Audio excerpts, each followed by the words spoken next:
kasih Yang Berhormat Menteri yang telah menjelaskan tentang kemiskinan di negara dan juga khususnya di peringkat negeri Sabah. Dan saya amat setuju sekiranya langkah-langkah untuk memperincikan secara mendalam masalah yang dihadapi berbeza di Semenanjung dengan di Sabah, handicap dia. Di antara major contributor tentang kemiskinan ialah pendidikan. Long term, United Nations dah katakan ini merupakan salah satu kaedah yang boleh membantu umat untuk mengatasi masalah jangka panjang. Education, sekolah, sekolah menengah, technical school.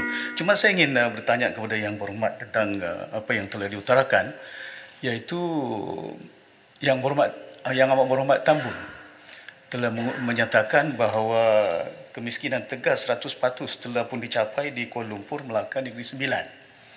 Dan saya ingin bertanya, kaedah yang digunakan di tempat yang telah dinyatakan oleh Yang Berhormat Tambun ini, sama ada dimodified kaedah itu diguna pakai untuk bagaimana mengatasi, kalaulah di Melaka, kalau di Negeri Sembilan, di Kuala Lumpur, tempat yang dah well developed, ya, boleh diatasinya masalah ini. Bagaimana pula di luar bandar contohnya, di kawasan Beluran, di kawasan Tongot yang banyak kemiskinan, ya.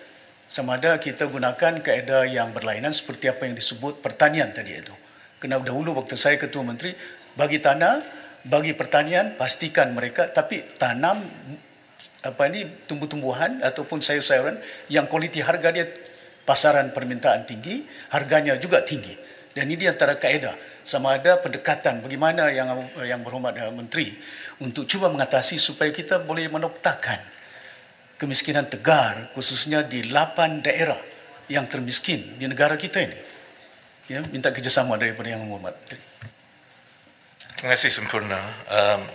Kalau di 3 negeri tadi, di Kuala Lumpur, Negeri Sembilan dan Melaka, kaedahnya adalah bercampur di antara tindakan menyediakan peluang ekonomi sama ada bantuan kewangan untuk berniaga ataupun banyaknya juga ialah peluang pekerjaan kepada anggota isi rumah, dicampur pula dengan pindahan-pindahan tunai, baik daripada zakat, baik daripada bantuan sedia ada yang daripada STR, Jabatan Kebajikan dan sebagainya.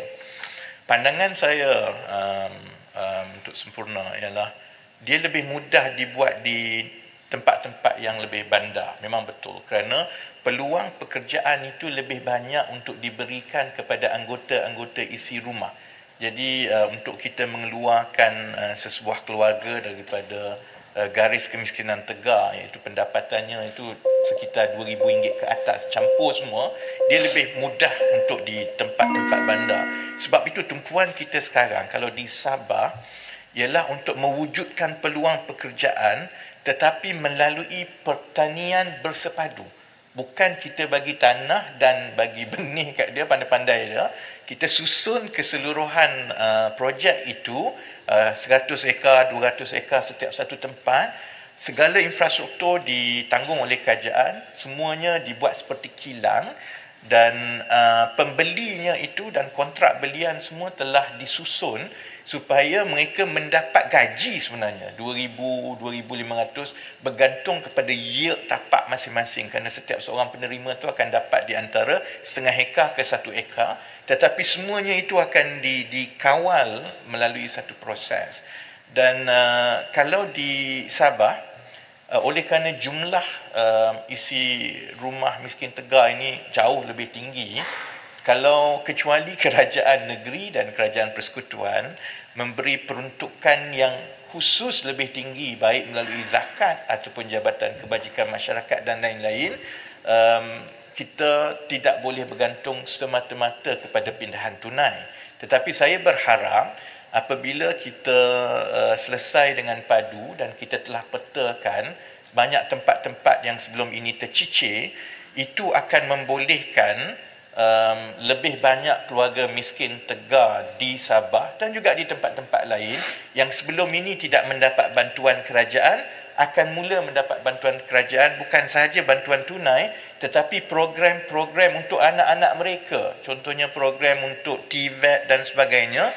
Sebab dia nak harap dia mendaftar, dia jauh, dia payah. kita kena cari dia dan mula tempatkan dia. Jadi peralihan itu saya berharap kepada Sempurna dan sahabat-sahabat daripada Sabah, dalam tempoh 2-3 tahun daripada sekarang kita boleh nampak misi kita untuk mengurangkan kemiskinan tegar, terutamanya di Sabah, itu akan mula menampakkan hasil yang lebih rancak. Terima kasih Puan Dr.